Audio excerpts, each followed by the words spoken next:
The 1,500 people who turned out in the Royal Square on Saturday the 8th of September 2007 were there to make a clear statement to the government of Jersey that they did not want the introduction of a new goods and services tax. A petition against the introduction of GST had achieved 15,000 signatures, perhaps the largest in the history of the island. A taxpayers' revolt had begun. The Treasury Minister, Senator Terry Lesueur, had told the demonstrators that regardless of their numbers, GST would be introduced in May next year. The states had made a decision, the government were not for turning, and there was no alternative. The imposition of a goods and services tax in Jersey will lead to higher inflation, increased red tape, and considerable extra cost to consumers and local businesses alike. And for that, I think there is no doubt whatsoever.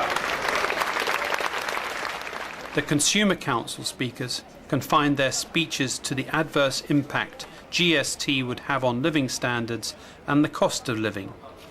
They did not seek to explain the background to the introduction of GST and the alternative policies that might have been pursued. They did not suggest that the states members that voted for GST could be punished at the elections in 2008. The introduction of a new zero-rate corporation tax regime will cost the island £100 million in lost revenues a year.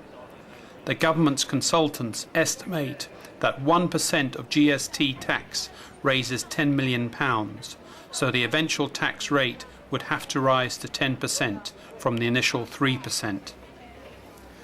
The real reasons for the enaction of GST is to do with the 0-10 corporate tax policy, which is basically a move from 20% rate for registered companies in Jersey to go to 0%.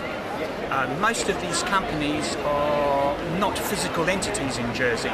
They are entities in name only and not physical. There's no company, it's just basically a postal address.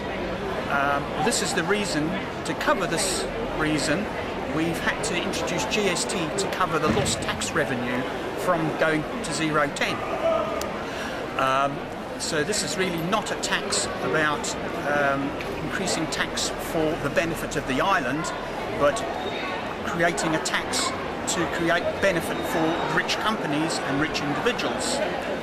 The GST was probably the worst choice that could have been selected. There was many other options.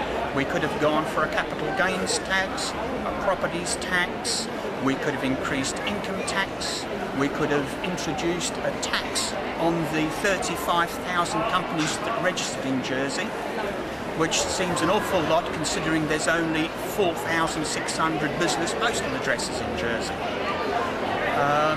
The other problem that I can see happening with GST is that it has to spiral quite quickly upwards to 12 to 15% within the next 6 or 7 years.